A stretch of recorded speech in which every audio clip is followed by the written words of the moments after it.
Here are some of my suggestions for this year to make this an even better year than perhaps you had decided to make it when the year first began. And here's this list. I'd like to have you take some notes. If you're ready to take notes, I'm ready to share with you my list. How to make this a fantastic year for you, cashing in on all of the power, all of the intensity, the momentum that Herbalife has going for it at the time. Here's the first one. Review your performance. Even when you first get started and you're out there just starting to learn the Herbalife skills, just starting to put it all together, you have to pause every once in a while and ask, how am I doing? Mark Hughes does it. Dr. Katzen does it. All of us do it.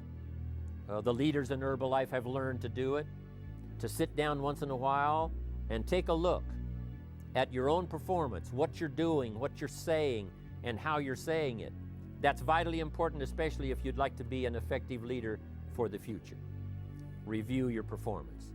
And sometimes this kind of personal inspection of ourselves can be very valuable, because what you want to do is to overcome your mistakes as early as possible.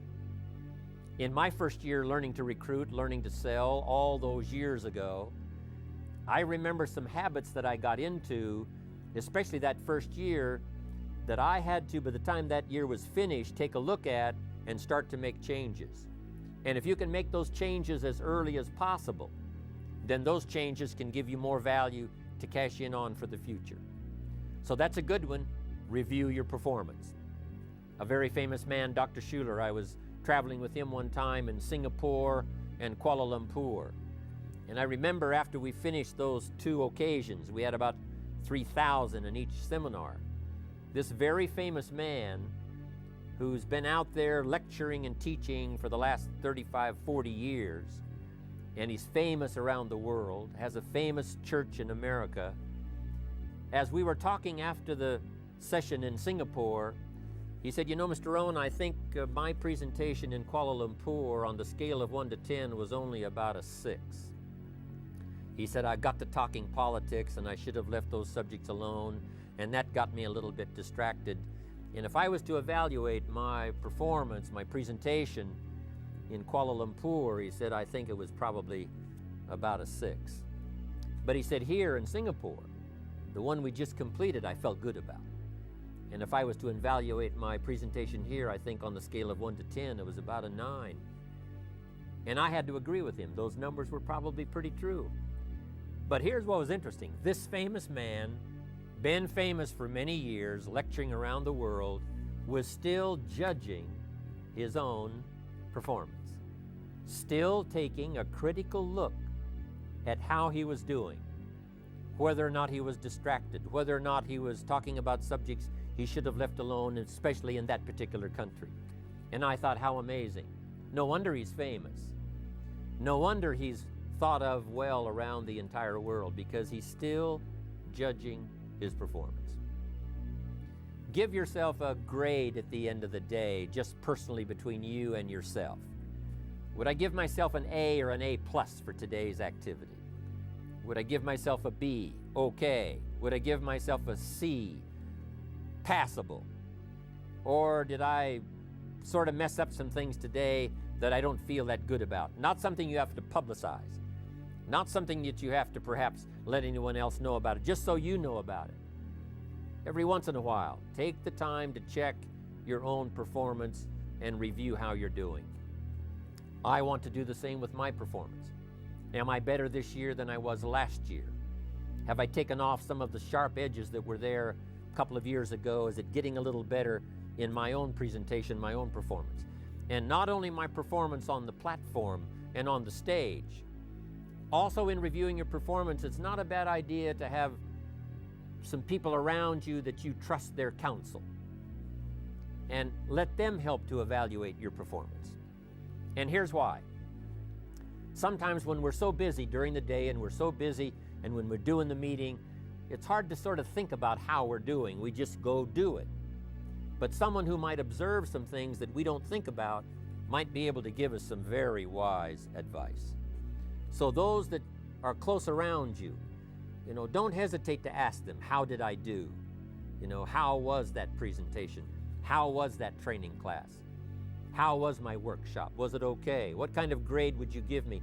Or on the scale of 1 to 10, how would you evaluate my performance?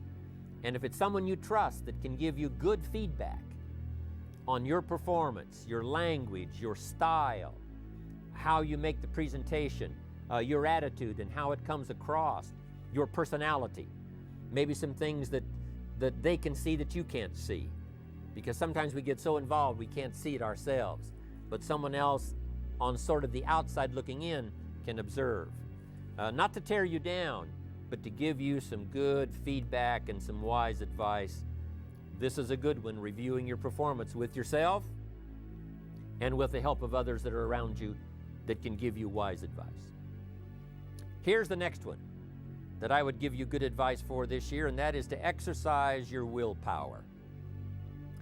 No telling what you can do if you set your mind to do it. Two of the most powerful words in the language, I will.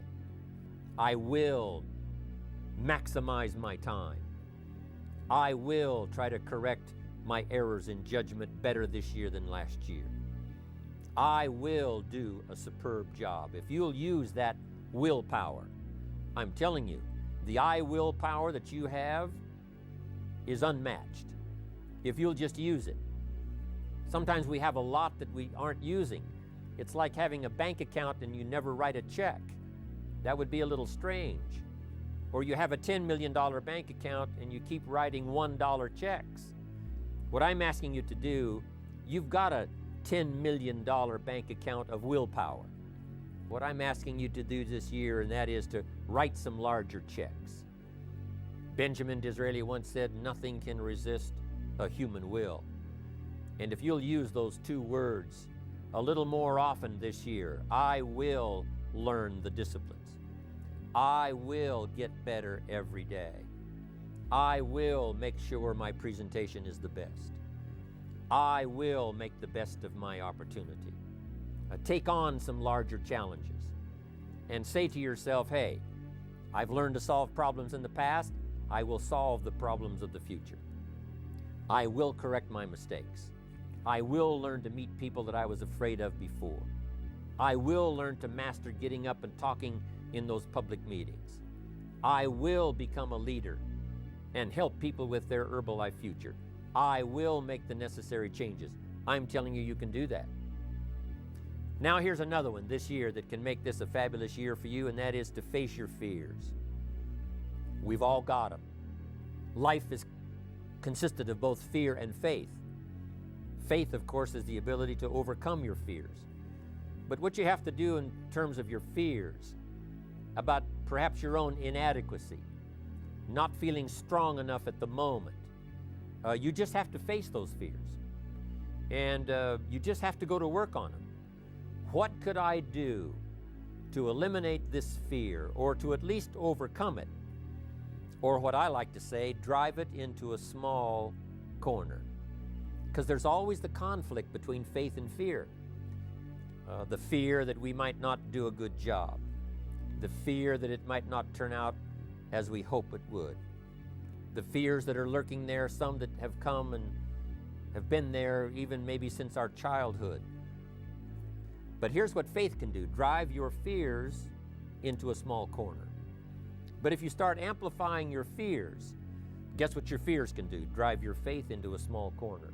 There's always a contest between one and the other, between good and evil, between darkness and light, between sickness and health, between liberty and tyranny. The contest is always on. But what we have to learn to do is face that dark side, face that difficult side, and see if we can't manage it. Maybe not eliminate it altogether, but drive it into such a small corner that it does not affect the rest of your performance. So face your fears, whatever they are. This is a good year to do that. You've got the strength to do it. You've got the help to do it. You've got the support to do it. This is the time to do it, this year, to make this your best year. Here's another one. Admit your mistakes. Sometimes we have to admit our mistakes to others around us that we sort of let down because of those mistakes. We have to admit to others that we're counting on us, that, it didn't work out, and we made those mistakes. But here's the most important, and that is to learn to admit your mistakes to yourself. The most powerful counsel that you can possibly have is the counsel of your own conscience, the counsel of yourself. Admit your mistakes to yourself, and sometimes just sit down with your private self and have a conversation. Here's where I blew it. Here's where I could have done better and I didn't. Here's where I let it go when I should have put it together. And just admit that to yourself and look down inside your heart, inside your soul, and then seek your own counsel. We appreciate the counsel of Mark Hughes. We appreciate the counsel of the President's team, the Chairman's Club. We appreciate the counsel of the leaders who are around us. We appreciate even the counsel of our family. We appreciate the counsel of our close friends. We appreciate the counsel of those we trust, whose information can be valuable to us. But here's the most important counsel to start trusting, and that is your own personal counsel. You've got some ways to figure out answers to problems that you probably haven't even tried, and make those necessary corrections and move on. We're all going to make mistakes. We're all going to have those kinds of days when it doesn't go well. We're all going to say things at times that's out of place, untimely. We should have restrained our language when we didn't. We lost our temper when we shouldn't have. All of that's going to happen to all of us. The key is to learn from it, from the counsel of others, mostly from the counsel of yourself. Now here's another one, and that is to believe in yourself. To believe that you have the power that we talked about earlier to change your life in any direction, any dimension that you want to. Believe in yourself. You've got to believe in the future. You've got to believe in the country where you live. You've got to believe in the economic system. You've got to believe that there are leaders that can figure out politically that we're going to be okay. We're going to develop a better world in the next few years than we've had in the last few years. You've got to believe in your community. You've got to believe in your church or your synagogue. You've got to believe in the people around you, the future, the vision, the possibilities, the opportunity. But here's the most important, and that is to believe in yourself. That if you need answers, they're right there within your own consciousness. If you need support, you've got it. It's there. Believe in yourself. You have the capability and the power. Don't complain about what there isn't available. You can make up for that with your own faith and your own strength and your own power. Who was it that said, I complained about not having any shoes until I met someone who had no feet? You have got all that it takes. You have got within you the ability to see, believe, have faith. Mix that with your belief in yourself, and your life will change, your days will change, your organization will change, it'll all change. Next is to ask for wisdom. We all need to rely on a higher power. Within Herbalife, we rely on those that have gone before and developed this powerful organization. We look to Mark for this incredible vision of the future to do mega billions in terms of the scope of the company's power and ability to do business. We rely on that. We look up to that. We look up to the inspiration of those testimonials of those that have reached the Chairman's Club, the President's team, the Millionaire team, all the rest. Here's another great bit of advice for this year to capitalize on the Herbalife momentum especially, and that is to refine your goals. Some good questions to ask. Why did you join Herbalife? Why were you attracted to this unique enterprise? I don't know what all the reasons were that you joined Herbalife. What attracted you to this unique man, Mark Hughes? What attracted you to these fantastic products? What attracted you to the Herbalife support system? A chance to work with others to make your dreams come true. I don't know what all of those early decisions you made were that attracted you to this business, but it's not a bad idea to go back and think about that. What did I have in mind when I first heard the Herbalife story? what went through my mind, what I could do with this business, what I could do with these products. It doesn't hurt to go back and review that and to solidify that, to anchor it, to lock it down. Then you must also, from there, start amplifying your own system of thinking about your goals and thinking about your future. Some that you went for in the beginning, you've cast aside. I did that. Some things I went for all those years ago when I first started building my organization, some things I went for, I'm telling you, it cost me too much. If I'd have known what it was going to cost, I never would have paid. I've learned to adjust my goals. Something that was an obsession, found out, hey, that's not really what I want. First, there's too big a price to pay. Second, when you finally get it, it doesn't taste that good. Some things you thought of that you could do, now that you've been in the business for a while, maybe you've been here for 1 year, 2 years.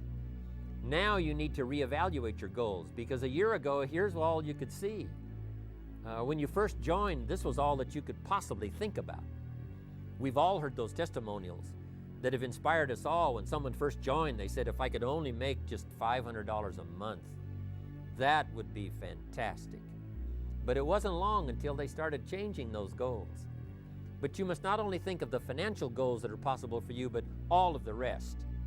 And here's what I call all of those refinement of your goals, and that's reasons to do well. If you have enough reasons, you can do anything. If you have enough reasons, you can go as far as you want to go, cash in on all that you want to cash in on, if you have enough reasons. Enough reasons to get up early. Enough reasons to stay up a little late. Enough reasons to buckle down and learn the disciplines. Enough reasons to put yourself through the paces. Enough reasons to develop the language.